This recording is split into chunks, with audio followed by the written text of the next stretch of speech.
Welcome to another episode of Patio Pondering Podcast. I have with me a friend from Burroughs / Delphi, Indiana, Mr. Jason Scott from Scott Farms in Cass County, right? Cass and Carroll. We actually live in Carroll. Cass and Carroll. Most of the acres are in Carroll. Yeah. It's funny, you got a Delphi address, but you're not close to Delphi. Yeah.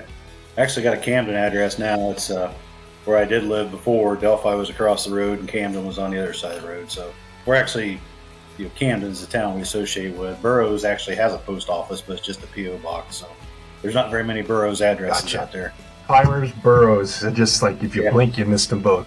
Climbers doesn't have a post office, so they don't get that. We're actually about halfway between Delphi and Logansport. Gotcha. Well, it's funny, Jason. I went back in my messages on Twitter, X, and we first corresponded on March 7th, 2014. That was a while ago. That was 10 years ago. A while ago. That's funny. 11 years ago. 11? Yeah, 11 years ago. It's crazy. I don't think we were the OGs, but we were on there pretty early. It's amazing the amount of people that I've gone through has been preparing podcast episodes going, Twitter. Yeah. It's amazing what we've done, and I guess everybody's transferred to TikTok now, and it's a different vibe.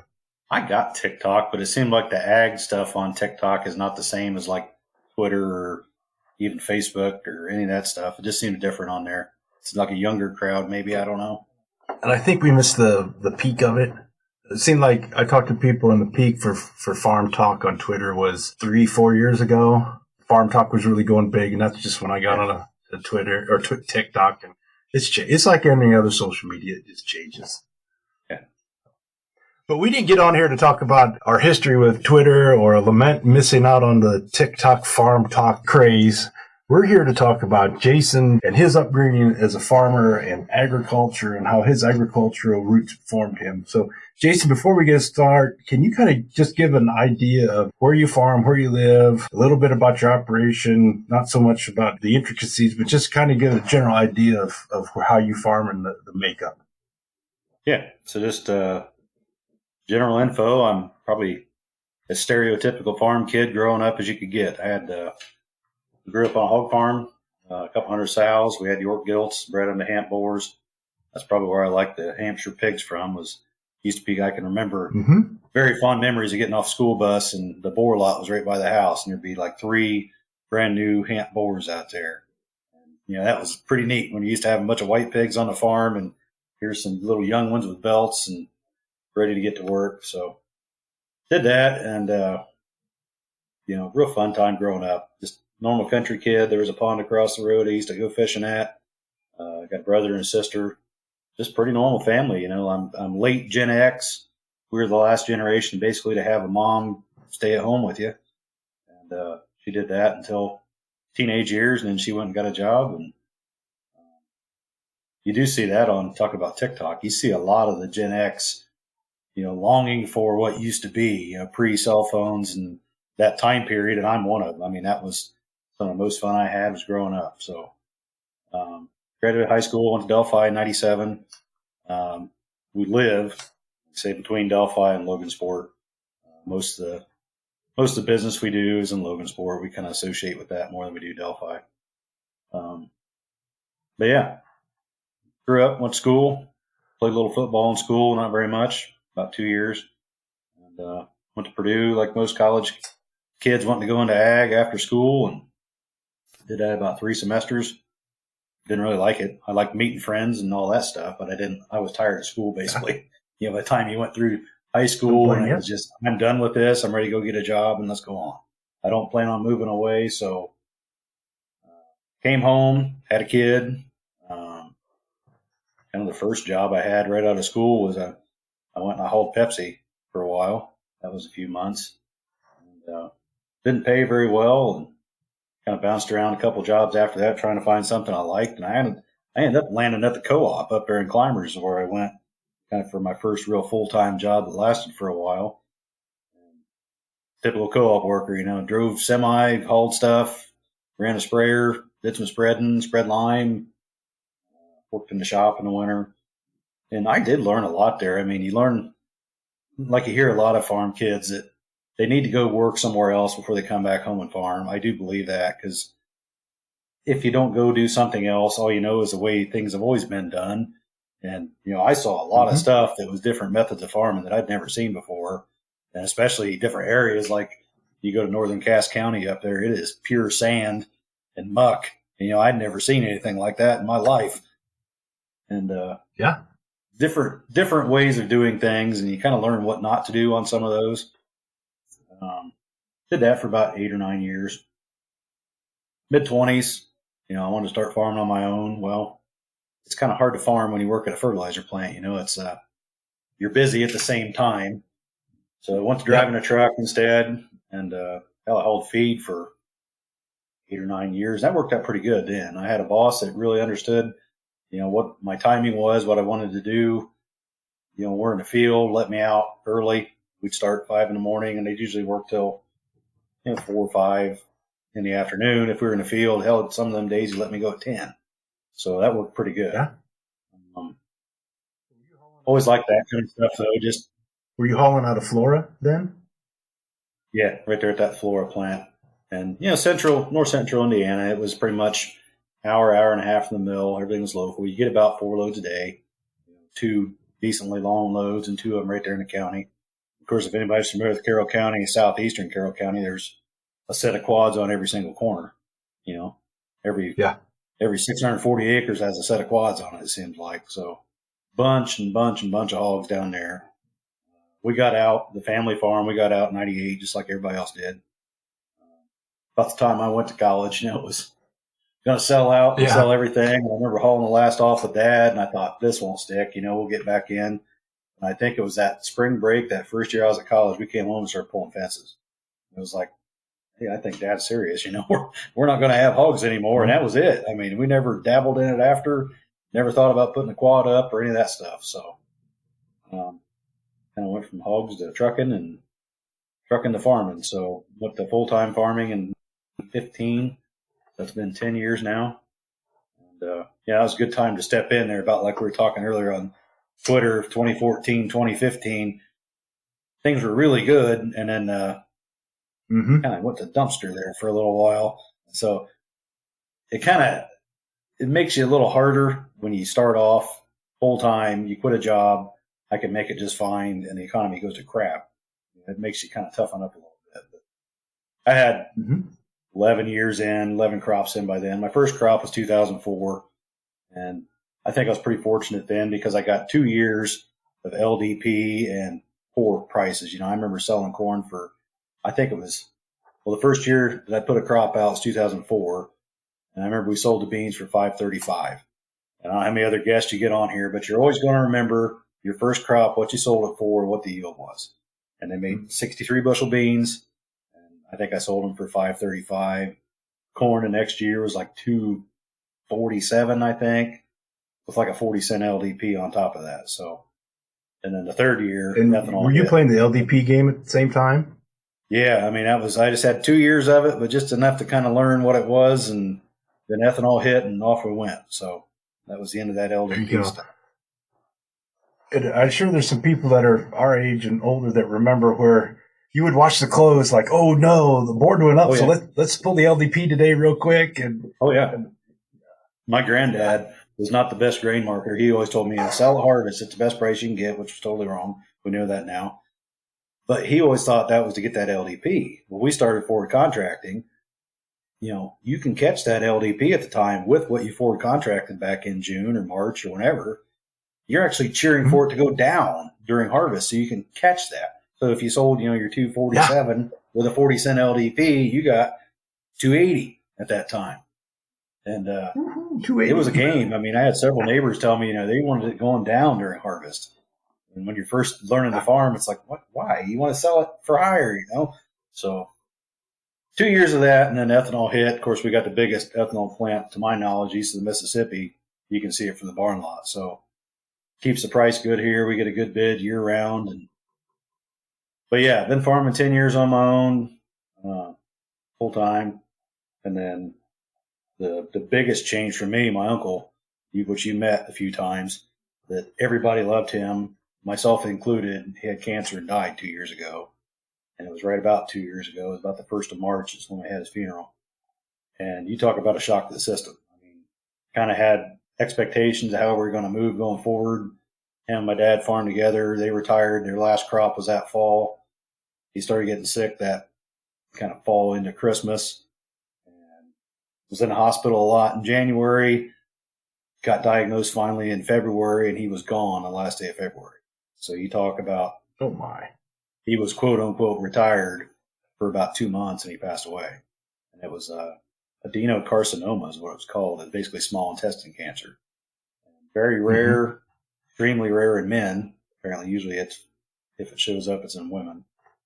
But never really knew what caused it or anything. But just a shock to the system of labor and a mentor and just everything in general. Just I'm still trying to overcome it. It's been 2 years now, and it's still not without its problems. So, anybody watching that, you think you got the plan going ahead. It's about like Mike Tyson said, everybody's got a plan until they get punched in the face. Well, that's kind of how we were. I had the plan, everything was fine until he up and passed away. And that could be any of us. I'm 46 years old. I could die tonight too. So you see a lot of the estate planning and all that stuff. Pay attention, start kind of getting an idea in your head what you want. It may go to plan, it may not. So we don't know what life's got in store for us.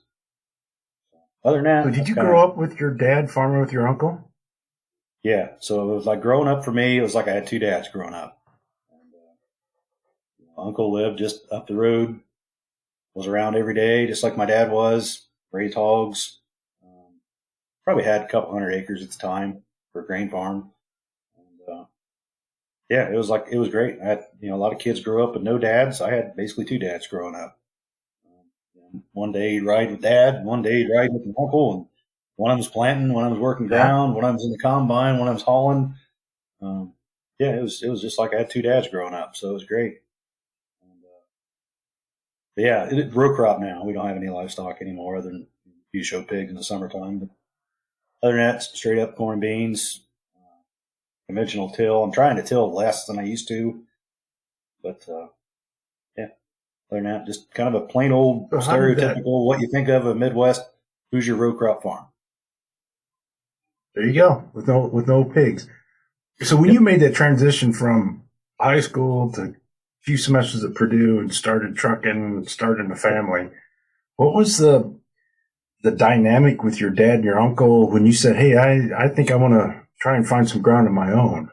So it started off. It was, like I said, 97 to 2004. You used to just work for wages. Just so many hours, keep track of your hours, and they pay you for help. I suppose that's like a lot of farms are. And then it was picked the worst farm, because me and my brother at the time was back here too. Picked the worst farm. We started renting it, and they just told the landlady, "Hey, these guys like to start." She was a little old lady, real sweet, and it was 45 acres and 5 fields, so it was not the best farm we'd ever been across. But it was good enough that, it needed fence rows pushed back, it needed rocks picked up. It was good enough to learn on.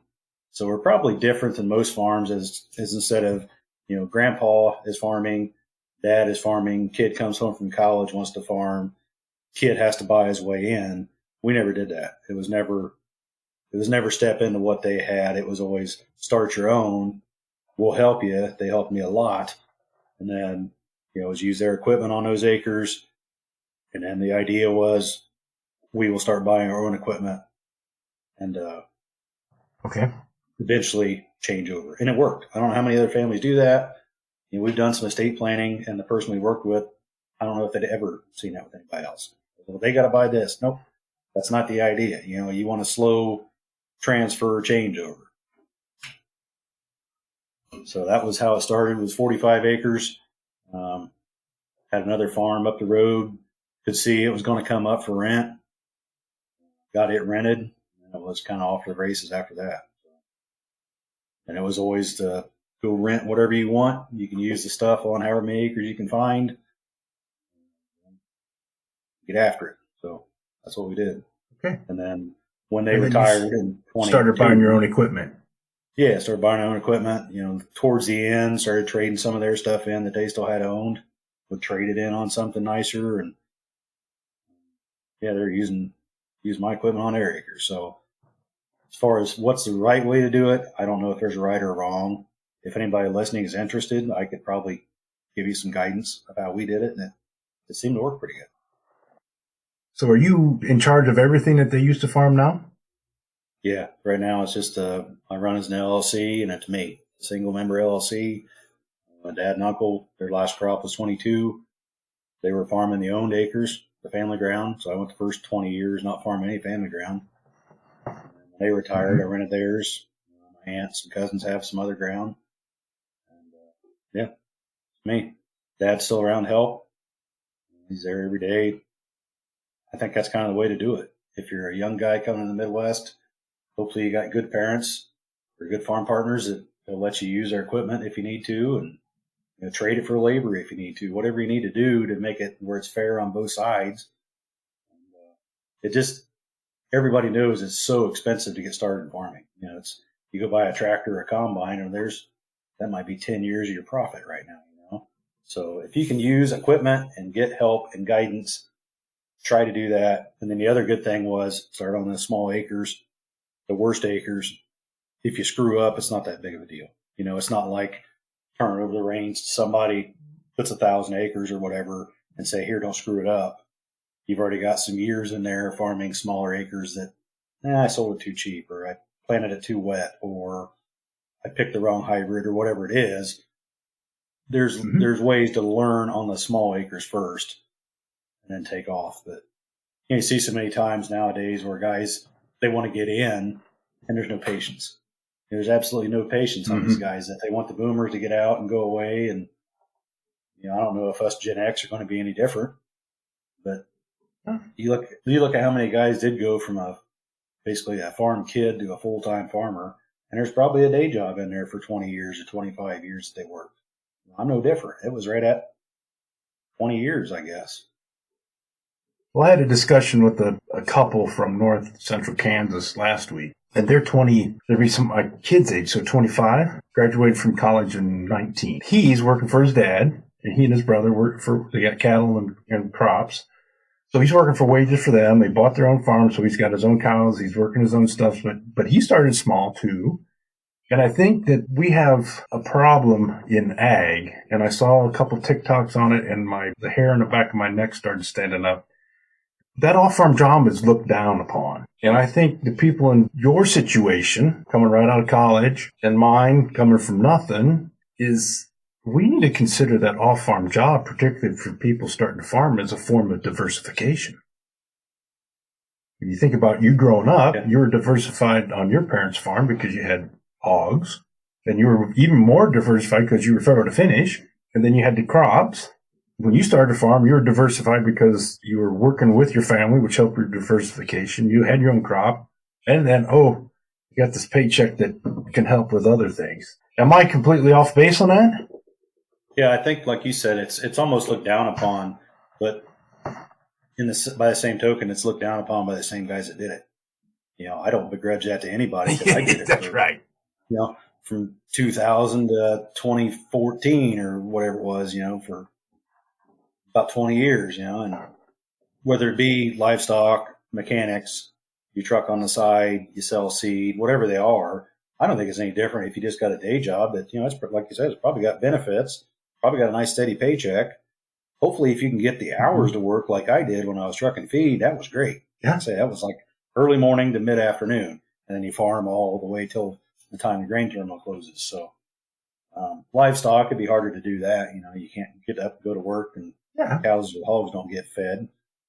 But, if you got the will and the drive and the want to work and the ability that, hey, I'm going to spend a lot of hours on the farm that maybe the rest of the family's going to have to sacrifice a little, that's part of it. So if you're thinking 40 hours a week, it's probably not for you. So.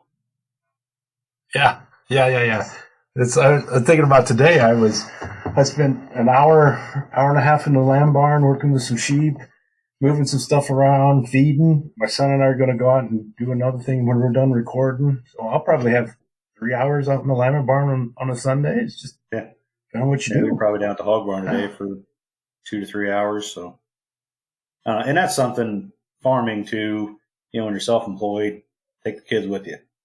That's whereas some of these other day jobs you can't. You can't have them in the office with you all day, or you got young kids or kids that are on spring break or whatever, or fall break. Take them with you. Let them see what you do. You could probably have them help, and then when they do get old enough to help, hey, they're already trained. They kind of know what's going on. So, yeah, if you can, obviously be safe. We've heard about kids getting caught in augers and stuff or ran over, but safety first, but take them along with you and let them learn what you do. Oh, yeah. So you have 4 children, correct? 4 girls. Yep. My last 2 girls are twins. They were supposed to be the boy, but I got 2 girls instead. So I thought, oh man, if we start having an extra one every time, we better quit. So you better quit. Yeah, there you go. And your oldest is what, 22, 23? She's older than that. She's like 26, and she's got a baby that's about a year and a half. So I actually got one grandkid that's a girl. So I don't know what we're going to ever do to get away from girls around here, but something. Well, there's something in your genetics, man. I guess. I don't know. So, and that's kind of the thing you see about women in ag. Large conversation. You've had conversations on your podcast about women in ag. When you get 4 girls, that's what you got. There's no picking. So if they're going to farm, they're going to farm. That's what it is. So they can do everything a man can do, I think. I'm trying to raise them to do everything a man can do. So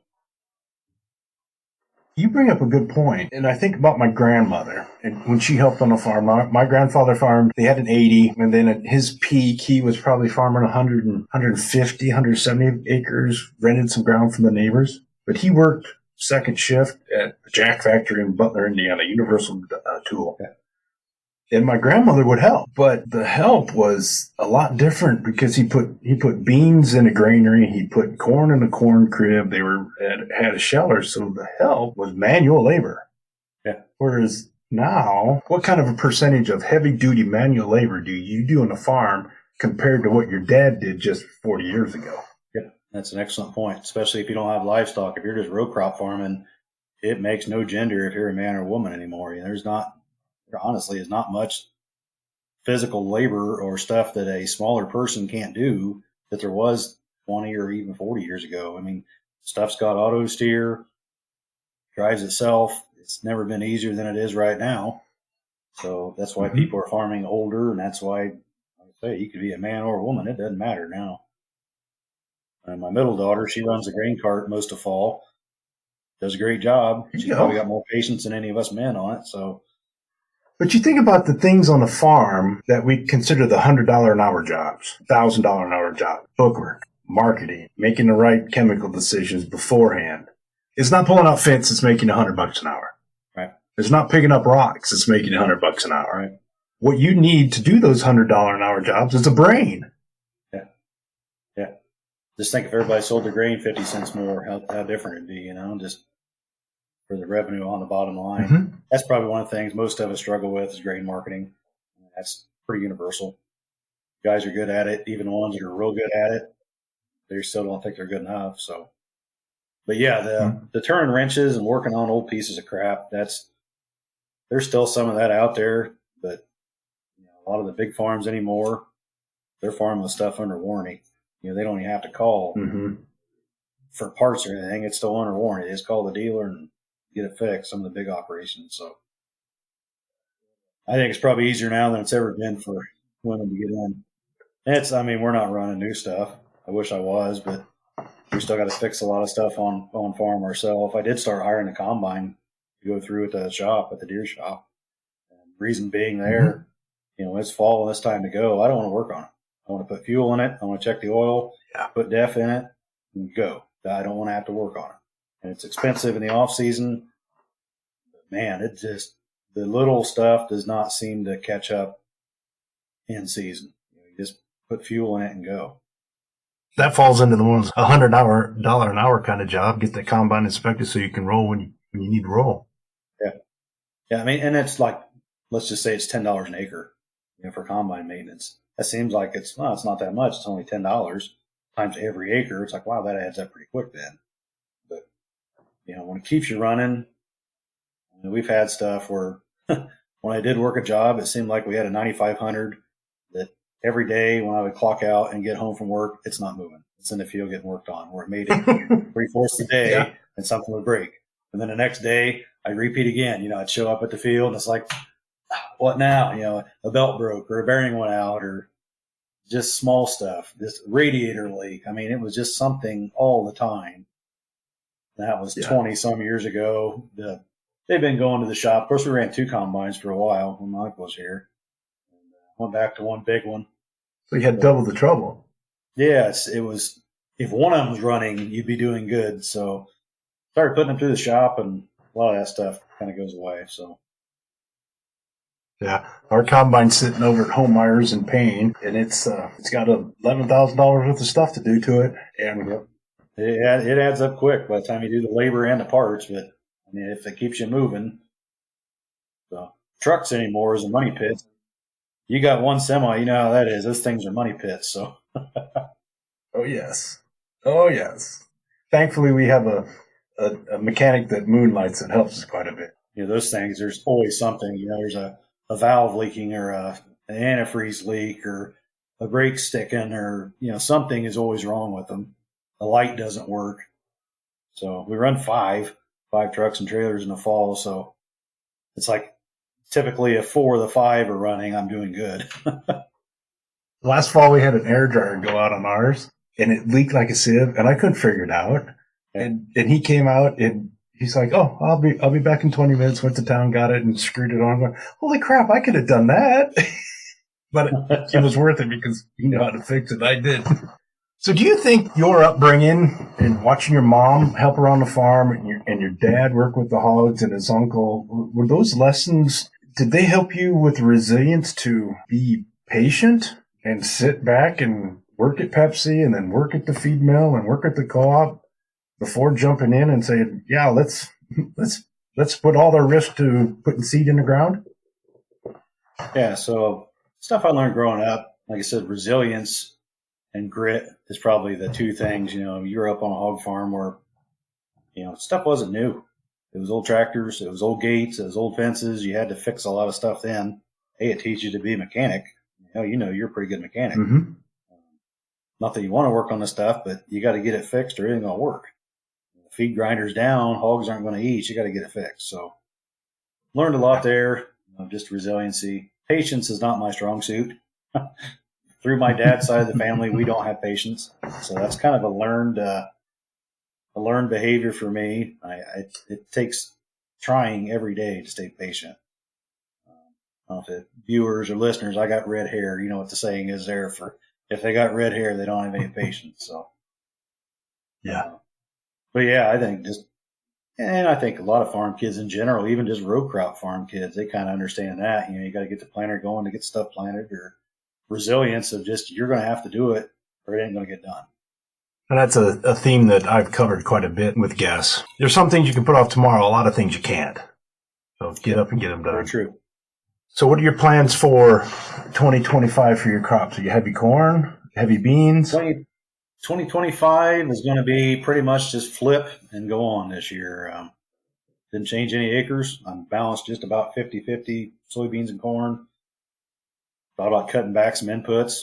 Late last fall, it was not looking very good. And let's just plan on doing what we do, and we'll adjust later. Maybe the grain will rally a little bit. And sure enough, it did. So got a bunch of the old crops sold. And as far as farming practice, we're going to do just like we always do.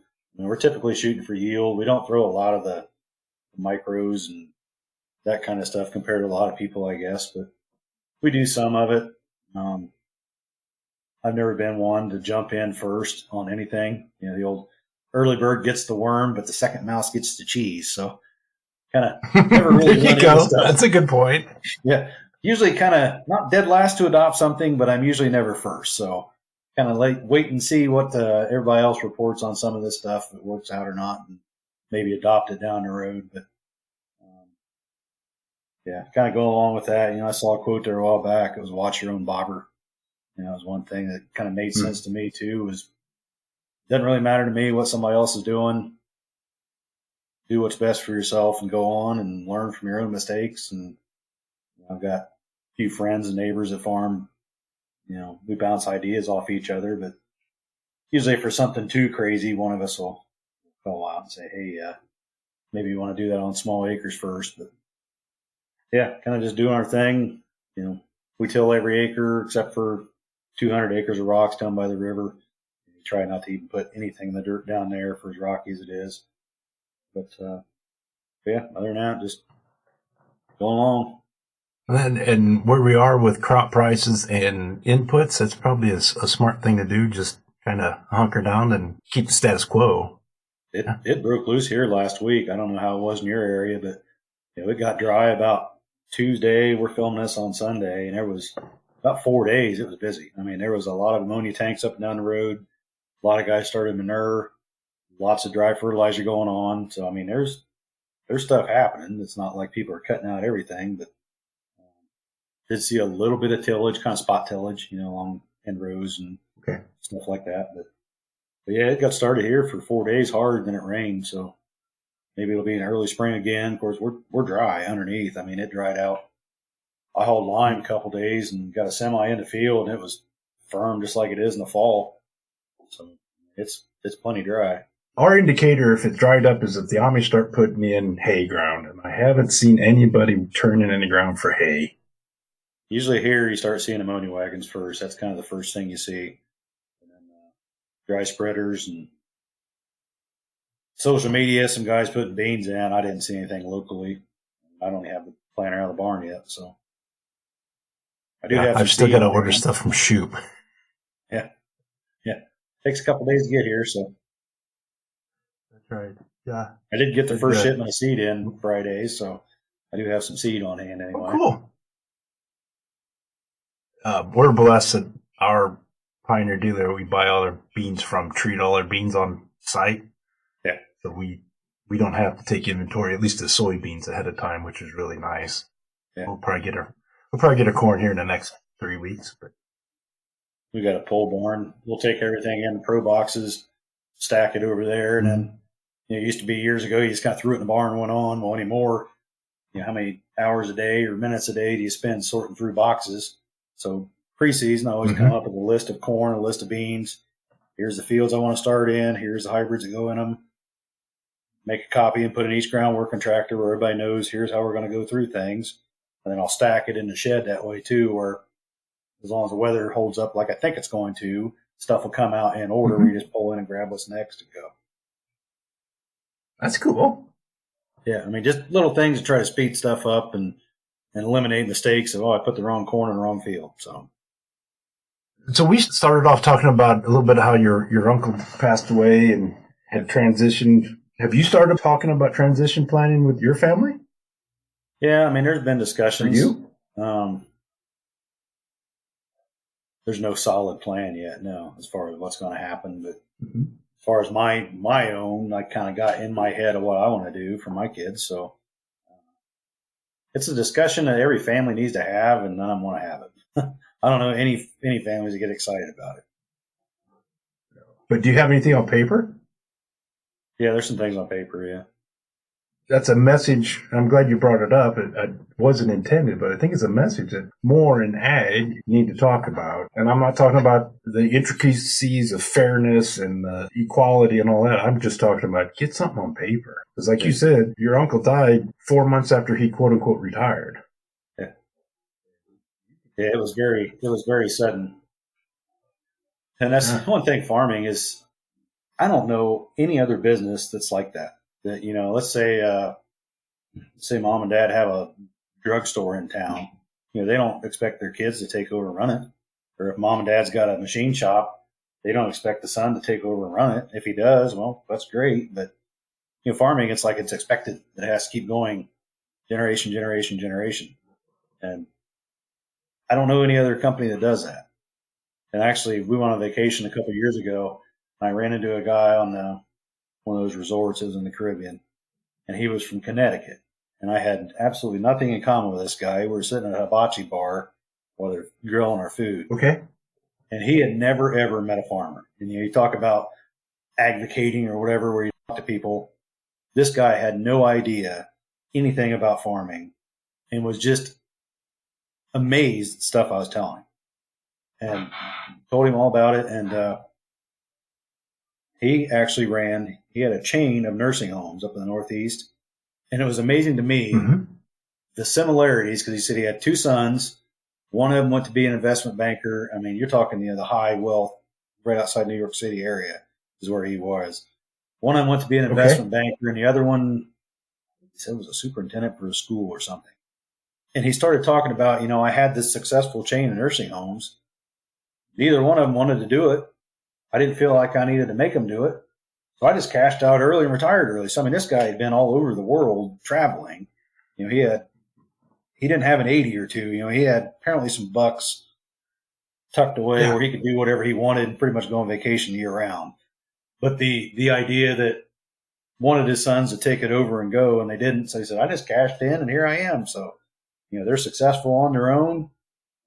But yeah, he was absolutely amazed at, telling him stuff about farming, no idea what stuff yields per acre. Is it a truckload an acre? Is it a bucket per acre? He didn't have any idea. Didn't know what corn and beans even were used for. Oh my! So yeah, that was an eye-opening experience for me in many ways. I'm sure it was. That was neat. You could have that conversation with him.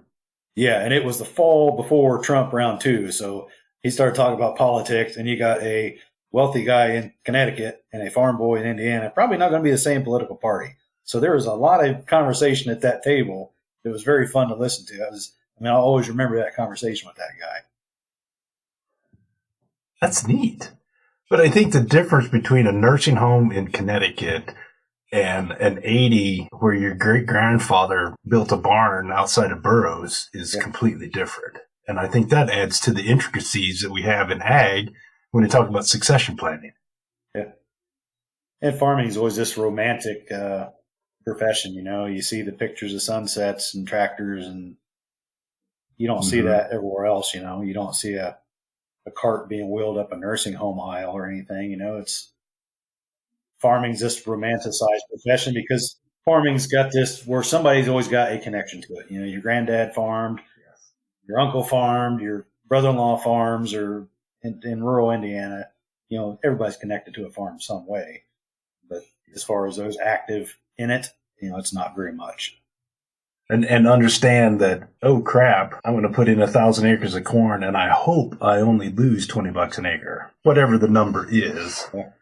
I think the thing too about farming, we talked about getting started and the money it takes to get started and the patience it takes to get started. Everybody wants to just step in at 21 years old and be BTO and going. It takes a while. And that's one thing. I think it was on Facebook last week. Somebody had a question about it, and it was, I don't remember what the topic was, but I remember commenting, row crop farmers, for the most part, they really get rolling about the time our counterparts in the other sectors are thinking about retiring.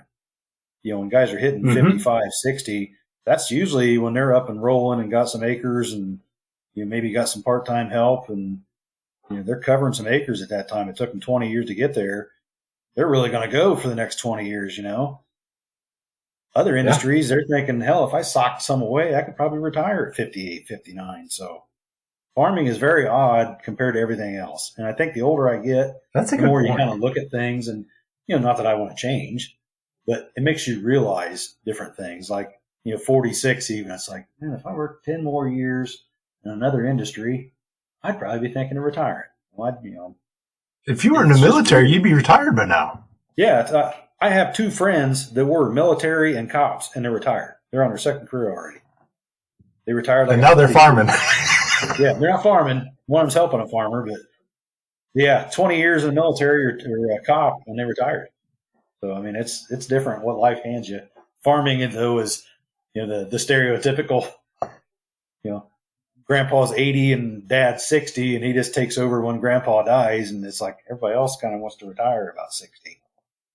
Well, I think in some of those cases, that 55-year-old that's just hitting the ground, Dad just finally let him run the corn planter last year. Yeah, that's the stuff you hear about, and it's like, 55, 60 in any other industry, that's not starting, that's ending. Well, I think that some of that goes to just the older generation. And I don't mean I don't have a better way to describe it. Needing to let go a little bit and understand that, it is time to retire. But I think and you a lot add of that into it a is too, what safety we talked factor. about. It's easier now than it's ever been to row crop farm, where they've already done the stuff that was hard. They had non-Roundup beans and pulled weeds and cultivated, and hey, it's pretty easy when you get there now. You just call the co-op and you say, hey, spray it, spread it. You got auto steer in the tractor. It's easier now than it's ever been.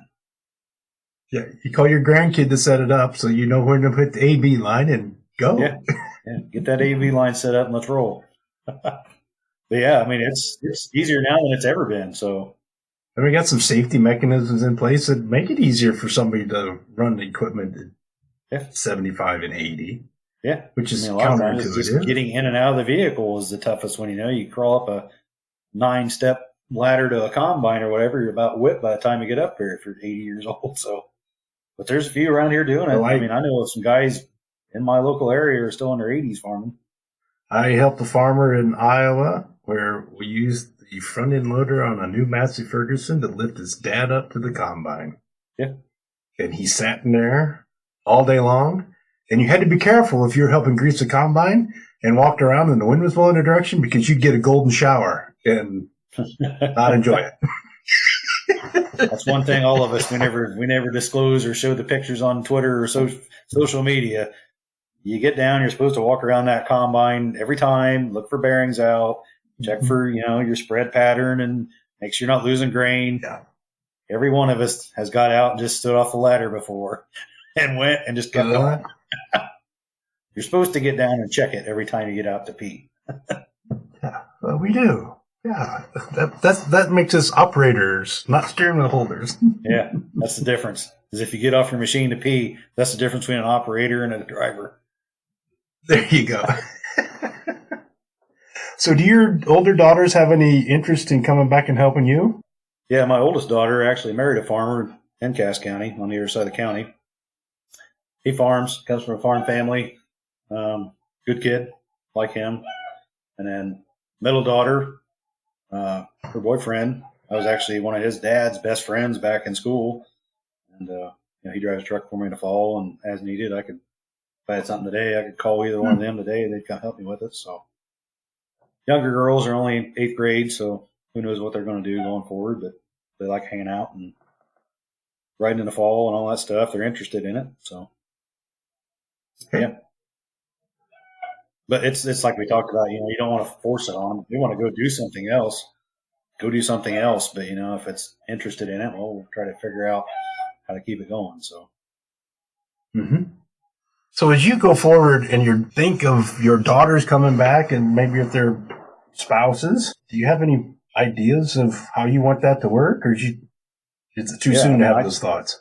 Like we alluded to earlier, I think the way I did it would probably be the right way to do it. Just take something and here, you guys go start renting that instead. So both of them come from farm families. I don't know what their situation is going to be. It's not that far away. Even both of them's within like 10, 15 miles. So it's not like they're from Iowa. Oh, geez, that's nothing anymore. Like that. So, yeah. So I don't know. I mean, it seems like 27, something happens when you turn 27 that you start seeing things a little clearer. You kind of get in your head. Maybe that's why you got to be 27 to be, in Congress. I don't know. 27, something happens where you start seeing life a little clearer, where you're not really a kid anymore. I can see it being probably similar to what I was as far as changing over. And right now, if they said, hey, we rented a 40 or something somewhere, take the stuff and go farm it. There's nothing in place, but by all means, go knock yourself out. So, well, it's nice that you've got that same mentality of we're open to what might happen. Yeah. I mean, there's nothing in place right now, but I don't know. We'll see.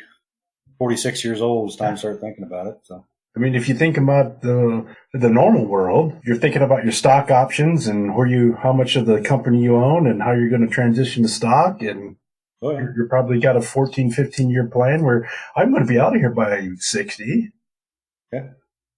I mean, typically you think of 40 crops. You're going to put out and harvest 40 crops. Well, I'm 21 into it, so I'm on the downhill side of it. And I'm still considered a somewhat young and it's getting farmer. easier. Yeah, I mean, you kind of think of a young farmer under 50. I caught myself having this thought the other day. So I'm going to be 54. So we're not that far apart. But I was thinking about, okay, what if we do this? And what if we do that? And we add this? It was thoughts like I had 15 years ago. So those thoughts haven't gone away. So I guess we're still in a growth mentality. I'm not sitting here going, man, I need to wind down. I still got to talk to my banker paying some bills. So yeah, I think that's, you look at social media and stuff where guys are trying to start, and it's, why is the BTO always got to get land or whatever? Well, the BTO now was that guy 20, 25, 30, 40 years ago that wondered how he's going to get that land. They've been there. Not everybody got handed the silver spoon and took off on, here's a couple thousand acres, go knock yourself out. A lot of that stuff took 40 years to build. Like we discussed, hey, you're reaping the benefits of it now. That's why guys don't quit. It did take a long time to build.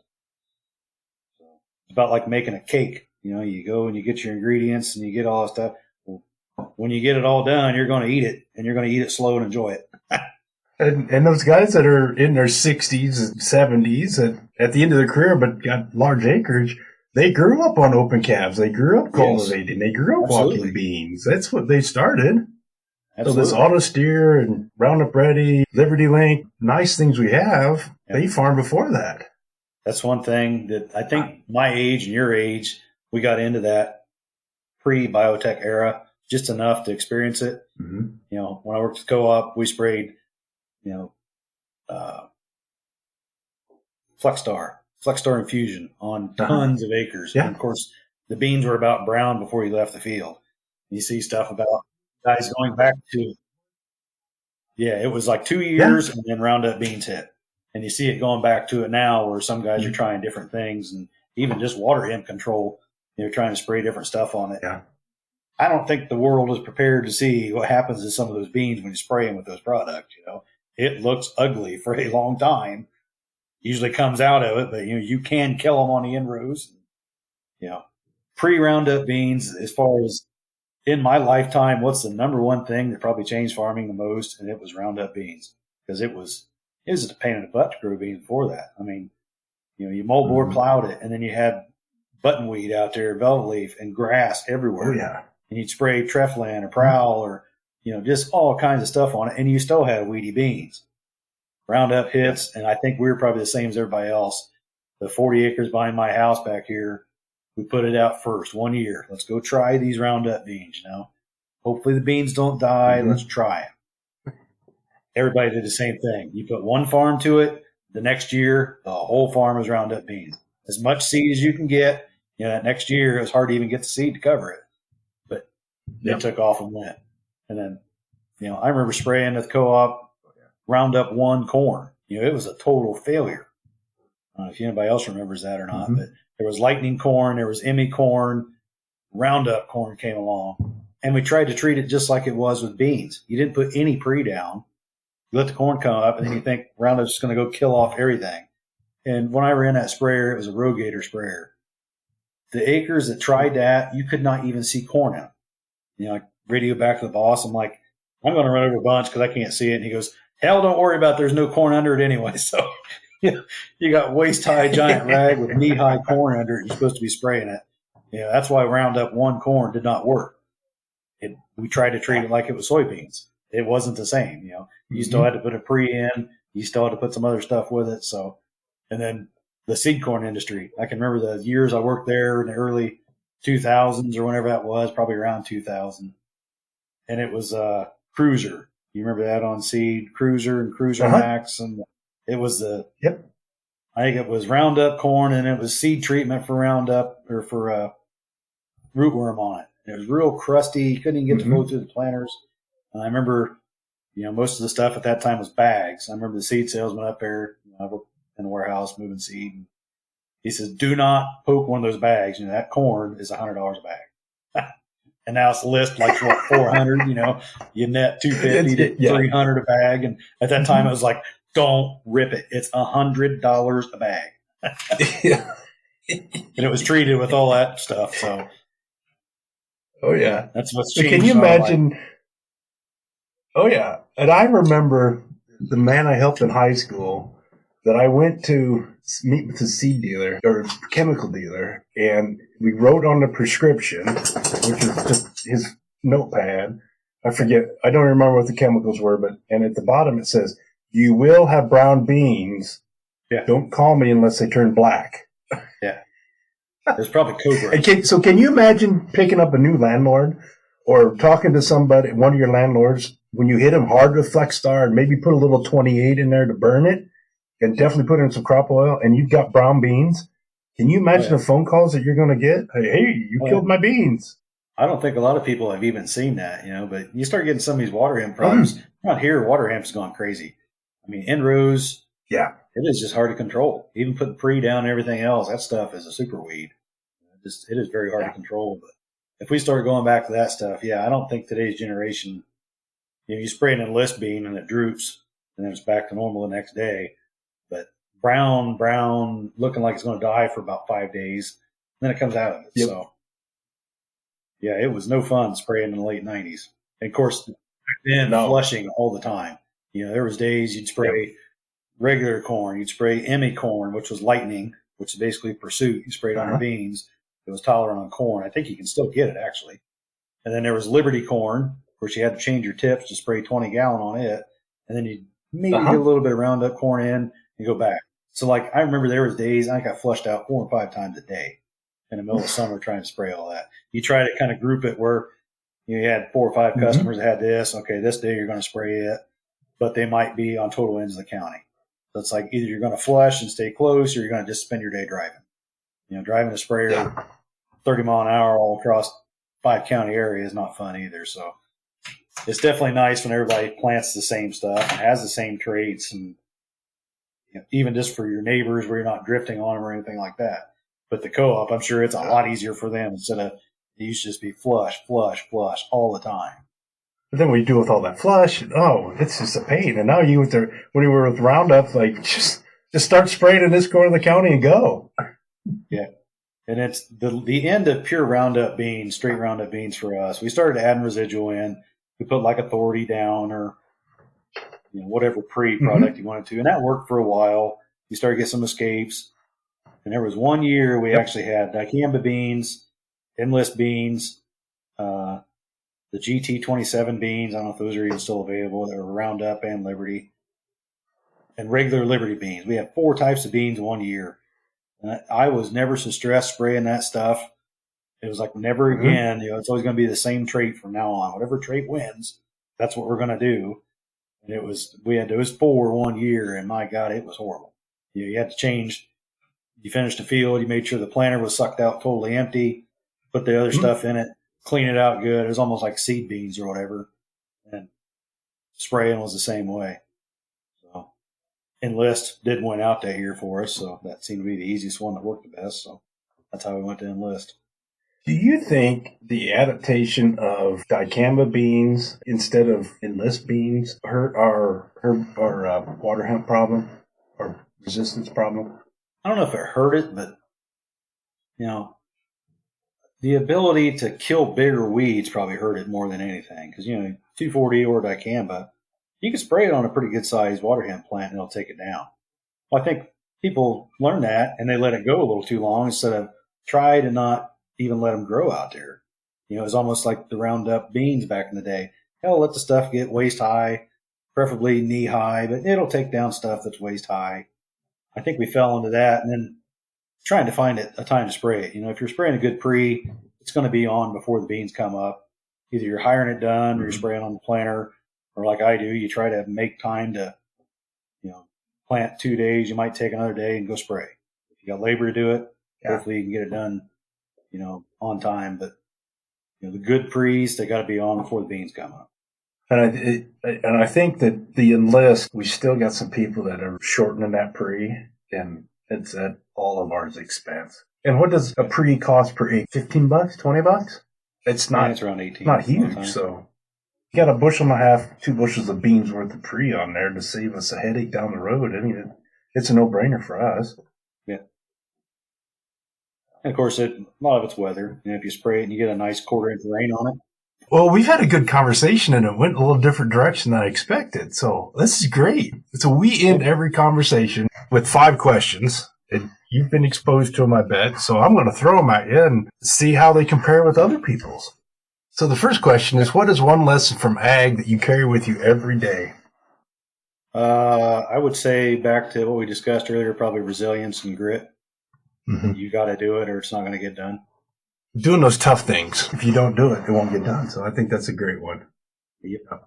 All that stuff is not fun, but it needs done, so you do it anyway. I remember that farmer I helped in high school. He had a batch of atrazine sitting in that Demco sprayer, the 45-footer with the booms that folded behind it. And he said, I'm going to the house to get us some coat hangers. I'm like, why in the hell do we need coat hangers? Start digging. Real quick.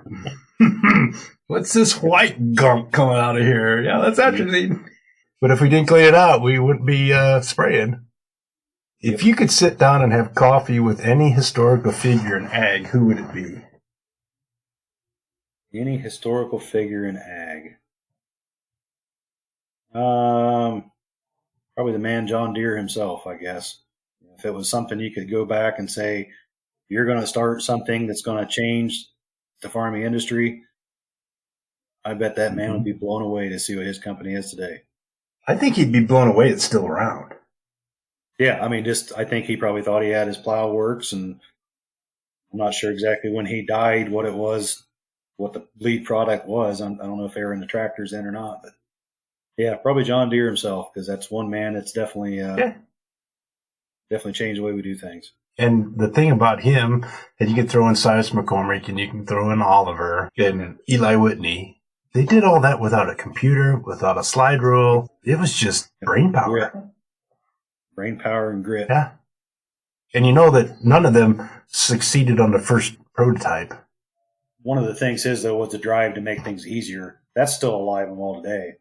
Any kind of ag company or even farmers ourselves, we want to do things easier. Don't do things the tough way because that's the way it's always been done. Let's figure out some way to make it easier to go ahead and do it. And you think about him trying to get that sticky black prairie soil off that plow. I mean, that definitely made things easier. Yeah. And his legacy of making things easier now extends to having a refrigerator in the cab, so you don't have to worry about spilling ice. Yeah. All the comforts of home in a tractor cab. The comforts of home, that's right. What is one underappreciated or quirky thing about farming that more people should know? It takes a lot of capital and it takes a lot of patience. And none of those things are just instant. Like I said, I really struggle with patience on a lot of things.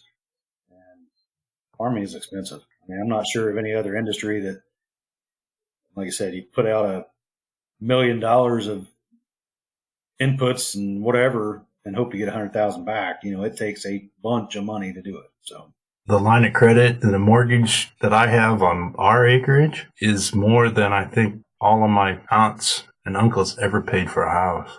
Very capital intensive. What is your favorite ag-related tool, product, or innovation? Probably back to what we discussed, Roundup beans. If I had to pick one thing that really changed farming, probably Roundup beans. Even though that's been 30 years ago and it's kind of, straight Roundup beans are a thing of the past now, but that really changed how we did a lot of stuff. So, and I think that Roundup beans made us realize that beans were more than just the alternative to corn, at least for a time. It did. In my lifetime, we haven't really doubled corn yield yet, but we've easily doubled bean yield. Weedy beans around here used to be 35, 40 bushel. Now you can grow 75 and 80. And now you're talking 80s. Yep. I can remember Dad saying in the 70s it was 130 to 150. We're not quite to 300 bushel corn yet, so we haven't doubled corn yield, but we've doubled bean yield in my lifetime. If you could double corn, then you could retire before you're 60. Figure out how to get it to hold 2 years and we'd be set, right? Yeah, just on your farm. Yeah, And then the last question, Jason, is what is one small change that can make a big impact on the future of agriculture? Probably attention to detail. Everybody that pays a little more detail on their own farm, whether it's marketing or getting out and checking the planter or getting out and checking the combine, or attention to detail would make a large impact for no more time than it takes to do it. And I think we can all think back to that one time where you're like, no, I don't need to, and you should have, and you could see where you should have. I've got one where I had a bearing go out in a closing wheel, and it striped that 50-acre field. I was like, oh, it'll be okay. And then you'd come back and side dress and go, holy crap. That was a lot of corn that didn't get planted.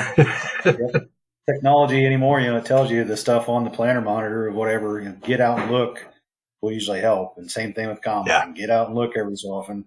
And, I'm sure a lot of us have had planter monitor stories where you thought the monitor was just lying to you or whatever. You get out and check it. No, it's right. I bought a used planter. It's a bean planter I got right now. 32 row Kinsey. Took off the first farm. Row number 3, not planting. I get out. I dug. There's beans there. I turned the wheels. Beans dropped. I'm like, I know it's planting. I can see it's planting. I drove. Row 3, not planting. I just checked it. So I spent, 15 trips in and out of that tractor checking. Okay, the monitor is not right. It's planting. I can verify it's planting. Go. I planted that first 50 acres or 45 acres or whatever. Backed up to the seed tender. Starting to fill boxes. 1's empty. 2's empty. 3's empty. Down the line I go. I get to 14. It's full of beans. There's Kinseys. I don't know if yours was like that. When you put a new monitor or a seed tube in, sometimes you got to go through and actually check that what the monitor says is number 1 is actually number 1 row. Number 2 is obviously 3 and 14. Whoever had it before me had them swapped. So I planted that first 40 or 50 acres was not dropping. I just thought the monitor's not right. Oh, my. Luckily, it was that field at the river that's back, and nobody can even see it. You can see it from a drone or a plane. It was not by the highway, thank God. So, that's good. Yeah, we got a lot of acres that are right on the highway where everybody sees what you do. That's where it usually happens. And that's about the differences in farm versus other industries. That's one thing. Farming is very unique that everybody can see what you're doing. If you had a screw up planting, if you overflowed a truck, if you got stuck, if you didn't get something planted on time and it's whatever, all your neighbors and everybody on the road sees it. Whereas if somebody's got a factory or a machine shop or like you said earlier, a drugstore or whatever, we don't know what goes on in those walls. You don't know if they're doing good or we don't know. Farming, you get to see everybody's screw ups. It's the one industry that's unique that you're doing your thing outside. We're basically a factory making crops outside. Even your non-farming neighbors will ask you something. Hey, what happened there? It looked like you got stuck. Yes, I got stuck. I'm not proud of it. Yes, I did get stuck. Mud all over the road, lights out there at night where, hey, they know something's not right out there. It's the one industry that's like that. I can't think of anything else to be like. Oh, yeah. And the other thing is people aren't afraid to call because I had a hose on a side dresser sprung a leak right across the road. Is one of my landlord's house, and he eats breakfast every morning looking out the window at that cornfield, and he calls it, you killed that corn. What'd you do with that corn? What happened? Like for 2 weeks. And you know how it just grew out of it because you just burned. It was like, goodness gracious, Dave. I told you yesterday it's okay. Oh, yes. So you see a lot of the mess ups we have. Maybe you didn't get the spray boom cleaned out or whatever it is. It looks awful for a week. And your neighbors are going to call you for a week. Your friends will call you for a week. You can't sleep for a week. And then once it rains and it heals up, that's fine. It'll still yield fine. It's okay. Yeah, it'll be all right. Yeah, it was in the corner anyways. That crap doesn't yield. It's all right. Well, Jason, it's been great chatting with you. Thanks for jumping on with me. I've got a whole bunch of farmers on my list, and I'm scrambling to get them ahead of planting season because if I call in April and say, hey, you want to sit down and chat? You'll be like, what are you talking about? Not many. I'm glad we could get together. Yeah, not many. Well, maybe with auto steer they can. Maybe hear a planter monitor in the background if you get them in April. I really appreciate you being open about your transition plans and what you did with your dad and your uncle. A little bit about your background raising hogs as a young person there in Burroughs, and how you transitioned to full-time farming with on-farm jobs to supplement, and how your uncle and dad helped you get started without handing it over. I think you've got a story that a lot of people should listen to. So thank you for taking time on this Sunday afternoon for chatting with me. Yes, no problem.